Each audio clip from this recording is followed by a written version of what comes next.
Now, would you believe in the UK we waste nearly a third of all the food we buy? That's 6.7 million tonnes of food each year is thrown in our bins. Now, with me to explain what happens to that food as well is Mum and environmentalist Neela. Now, you're here to tell us a little bit more about what happens to that food afterwards, because the predominant amount of food that we throw away is what?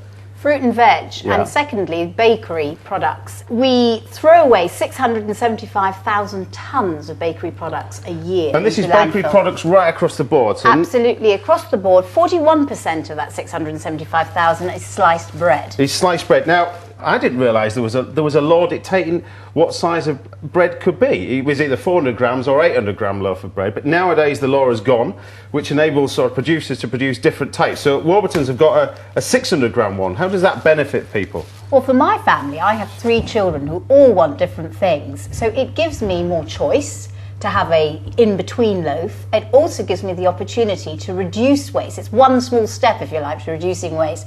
And I guess for the smaller family, it's the same issues. It actually enables them to have a loaf that they can use, and it gives them choice. But above all else, for the difference between sort of obviously the smaller loaf as well, people still like the same sort of size, and this is where the secret of this loaf comes in. Yes, exactly. So you've still got the same sort of size for your sandwiches and bits and pieces, that you're not having to make 2. Exactly. For Yorkshiremen like me, you know, usual stuff. So what I thought I'd do is show you a way of utilising the leftovers from bread, really. So rather than throwing away that, you can do so many different types of things with it. And particularly, I like to go back to the old Victorian way of cooking, which is, particularly when it comes to the desserts, they were lovers of bread in their puddings.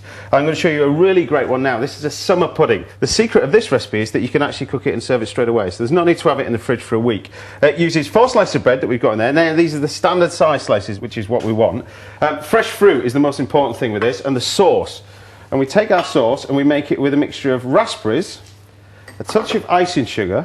Now, the reason why we use icing sugar is that it doesn't contain any grains that you can taste, so it's going to dissolve. A little bit of water. Just and how much water do you use? Tiny, like a tablespoon for 2 punnets. Lid on and blitz it. This is where it's great for kids, because kids get that lovely fresh flavour. Yes. And also, as you know, kids like smoothies and that kind of stuff, so they like to experiment with different things. And it gets rid of you get rid of the bits as well, do you? You do get rid of the bits. Because kids don't like bits. No, they don't. All right. So what we're going to do is remove all the bits out with our sieve. There we go. To get rid of all those bits that kids don't like. And you would always use fresh fruit or a combination. Could you use frozen fruit? Well, I'm using frozen fruit for the filling, but above all else, really fresh fruit for the sauce, because this is where you get that nice flavour from. And the problem is with a lot of sort of ways of making summer pudding is the berries are cooked, and when you cook the berries you end up with that jam sort of texture. Yes. So we've got our sauce here. Now for our bread, what I'm going to do is just cut the crust off. How much bread would you be using for sort of, say, a four-person family? 4-person bread, probably about half a loaf, something like that. So you're not using a lot, to be honest. But the secret of this is when you actually line the mould like that, if you are actually going to make a larger one, the whole slice actually is the perfect size to go all the way around the edge of the bowl. But what I'm going to do is make a small one, and I'm going to cut this in half, which is the perfect size for me there. But what I want, really, is a small circle for the bottom. Obviously, the size of the circle dictates on how big your mould is, but a small one for the bottom there, and obviously a larger one for the top. Now, leftovers.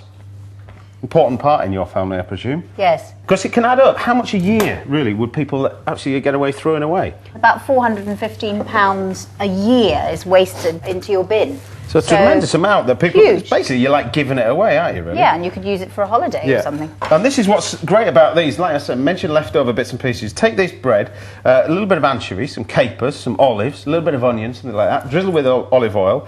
Bake it in the oven until it crisps. Almost the anchovy snaps in half. Grab some lemon and peel it with a peeler. Throw that in as well and blitz it in a food processor. You have the most amazing breadcrumbs that you can coat with chicken or lamb or fish or anything like that. Make a simple bread sauce. Even just blended together like that will make a great bread sauce. So we can utilise that and keep that. It's really, really good. But for our summer pudding, we can assemble this now. Now, what we've got here is a little mould. Traditionally, you would line this with bread and then spend about a fortnight trying to tip this out. Touch of olive oil, just a tiny bit at the bottom. Go around with your finger. Is that to stop it sticking or to keep it sticking? It's to help this bit, which we then take some cling film. Just a piece of cling film sits in the bottom of our mould. Now, putting olive oil in will make that cling film stick to the bottom, you see? Nice. Like that. You can do this, if you haven't got one of these moulds, you can do it in a teacup, something like that. Now for our filling, you mentioned the frozen fruit, which we've got in here. Now frozen fruit is particularly good for this because it's got the juice in there. That's what we want. But then you take a mixture of frozen fruit and fresh. So the kids like to experiment with different things. We're always taught to eat the 5 a day. It's the same thing with fresh fruit. The great thing about this, you end up hiding it as well. So the kids get the added benefit, but they can't pick and choose what they want to eat. But what I like to do is to experiment even more and take things like basil and introduce kids to new and different flavours. Normally basil you would put... Always very challenging with children. Yeah, you would put with pestos and normally put with pasta. But if you take basil leaf and taste it with a fresh strawberry, it has the amazing effect of tasting like pistachio nuts. It's delicious. It is quite unusual. It's very really nice. quite unusual putting basil in desserts. Take a little bit of the sauce, give that a quick mix. And now for the assembly of our dessert, which is very straightforward. You grab your filling, we've got our sauce here and our bread, and all we do is dip the bread into the sauce. There you go, that sits in the bottom. We then take the slices of bread, which are the perfect size. They go around the edge. Now roughly for this you want about 2.5. That fits in there. Take a little bit of that.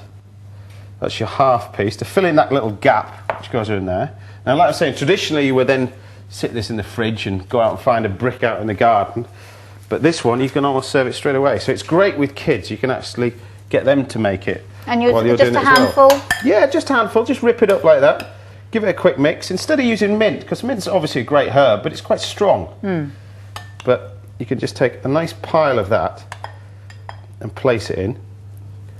This is kind of something that you could do at home along with your kids and cooking at the same time. And I guess it's important that the bread gets soaked with the juice, isn't it? Well, that's the secret. I mean, that's the reason why a lot of summer puddings would be left in the fridge for a fortnight, is to get that. But doing it this way, if you make the sauce fresh like this, Yes. press it down really, really tightly like that, so all the fruit sits into the mould nicely.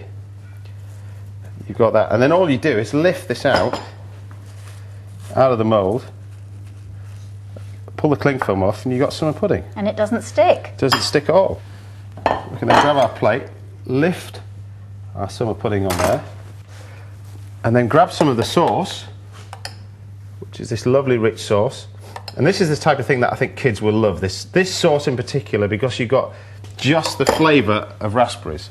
Nothing else. Not too tangy for them? Nothing else, no, because you've got a little bit of icing sugar in there, but not too much. Yeah. Some fresh strawberries, which obviously all kids love. A few bits of those on the top. Some raspberry. It's great colour as well. Yeah, I isn't think it? that's Very the great appealing thing. You to eat the with eye. your eyes, don't you, really? Yes, That's the you thing. do. And who'd have known that that is actually made literally in about sort of 2 or 3 minutes. A little bit of basil sits on there. Just a touch of icing sugar over the top. That's beautiful. Like that. Now that looks great on its own, but one thing that the kids will definitely love is in this pan. Just a nice little bit of sweetness with some sugar. Now all I've done in here is just take caster sugar, heated it up until it turns to a caramel, which we've got in here, and cool it down, and it goes to this thick caramel, which is what we're looking for. And you can do so many different things with this, but one of which that I know the kids will be watching you now, and you'll be able to do this. You're Just licking take the sugar, spoon. Just go all the way around your rolling pin like that, and you curl it round, snap that bit off, and then carefully slide it off. I think the kids will enjoy that, don't you? I think it'll be the very first thing that they eat. Bon appetit.